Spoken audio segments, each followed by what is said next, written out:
Suivez l'actualité africaine à travers les débats, face à face, reportages et interviews menés par les experts de Chari Logon TV, la chaîne du droit de savoir. Assaut impérialiste contre le Venezuela. Où en sommes-nous avec la position africaine? L'actualité internationale oblige Chari Logon à jeter un regard sur ce qui se passe actuellement au pays de Chavez. Avec pour capitale politique Caracas, le Venezuela est un pays logé à la côte nord de l'Amérique du Sud et présente de diverses attractions naturelles. Au long de sa côte caraïbe se trouvent des îles tropicales comme l'île de Margarita et l'archipel de Los Roques. Au nord-ouest du pays se trouvent les montagnes des Andes et la ville de Mérida, une preuve idéale pour visiter le parc national de la Sierra Nevada. Longtemps convoité à cause de sa richesse, le Venezuela est une puissance énergétique majeure et affirme avoir des réserves de pétrole d'ordre de 297 milliards de barils, ce qui le place premier pays du monde dans le classement de réserves de pétrole. Le défunt ex-président vénézuélien Hugo Chavez, lui qui est considéré comme l'ami et frère de l'Afrique, même après sa mort, percevait le continent africain dans sa lutte de libération au même titre que le combat de son frère Fidel Castro, son compatriote Ernesto Che Guevara.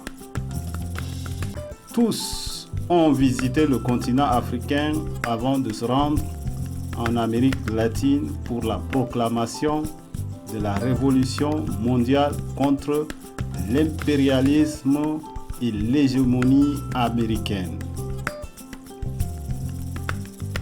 Hugo Chavez était convaincu que la résistance au colonialisme et à l'impérialisme est une bataille pour l'Afrique et l'Amérique latine. Le colonialisme utilise les mêmes outils pour voler les biens de l'Afrique et de l'Amérique latine. Les événements et faits historiques confirment l'unité de la lutte de l'Afrique et de l'Amérique latine. C'est ce qui a poussé Fidel Castro à soutenir la révolution algérienne. Muammar Kadhafi était lui aussi allié au mouvement révolutionnaire d'Amérique latine, au chemin éclairé du Pérou et à Bernardo Martí en Salvador. Récemment, les États-Unis ont mené une vaste opération visant à renverser le régime révolutionnaire en République bolivarienne du Venezuela, dirigé par le président Nicolás Maduro. Il convient de mentionner que les impérialistes utilisent les mêmes outils, parmi lesquels ceux utilisés par l'OTAN contre la Libye de Muammar el-Kadhafi en 2011. Ce soulèvement populaire libyen, ou encore ce qu'on pourra appeler la rébellion des droites libyennes, soutenue par les puissants pays membres de l'OTAN, la Libye n'a jamais eu le temps de souffler la paix. Elle a été saccagée et abandonnée aux terroristes du XXIe siècle. Caracas, la capitale de Venezuela, a reçu dernièrement une attaque électronique frappant son secteur de l'électricité, ce qui a plongé à 80% tout le pays dans l'obscurité totale. Selon nos informations reçues, cette attaque fait bel et bien partie des éléments de pression qu'utilisent les impérialistes pour plonger le pays dans le chaos afin de prendre contrôle. D'autre part, L'objectif principal est de perturber la vie quotidienne des populations et de créer un état de rejet populaire du président Nicolás Maduro.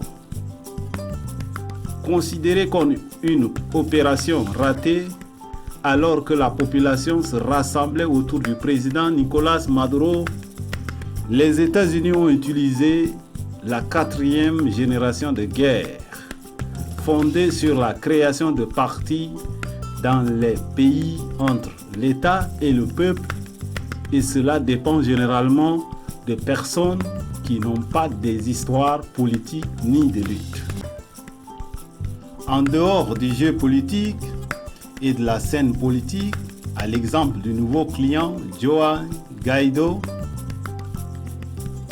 cette opération sale s'inscrit dans le cadre des guerres sombres menées par les services de renseignement américains, la CIA, pour transformer un pays riche comme le Venezuela en un pays pauvre, recevant de l'aide, comme dans le cas présent de la Libye et de l'Irak, placés sous contrôle américain. À tour de rôle, les médias américains tentent de montrer l'image de la pauvreté au Venezuela et toutes les images négatives du pays au monde entier.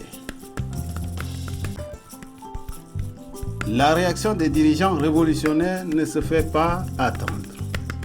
Le chef des forces armées vénézuéliennes, le ministre de la Défense, le général en chef Vladimir Padrino López, le puissant opposant à une possible intervention militaire étrangère, dans sa noble déclaration en s'adressant au président américain.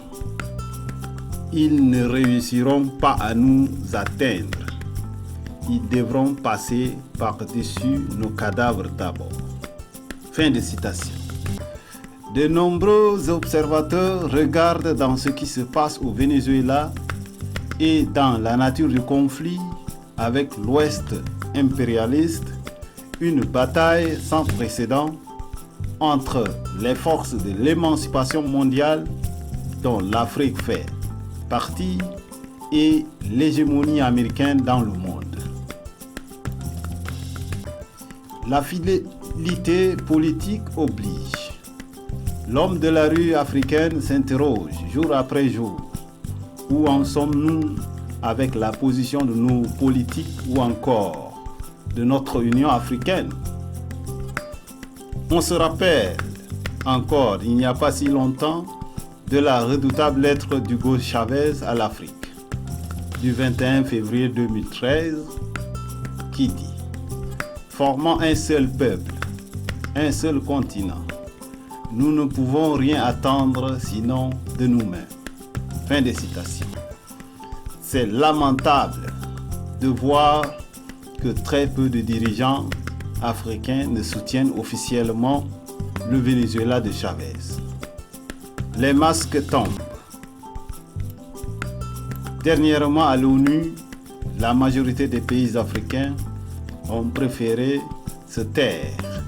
Mais les vrais pays amis du Venezuela, comme l'Afrique du Sud et la Guinée équatoriale d'Obiang Nguema, ont affiché clairement leur soutien à Nicolás Maduro, malgré les multiples pressions que faisaient les puissances occidentales sur leur représentation diplomatique. Vivement à la prochaine.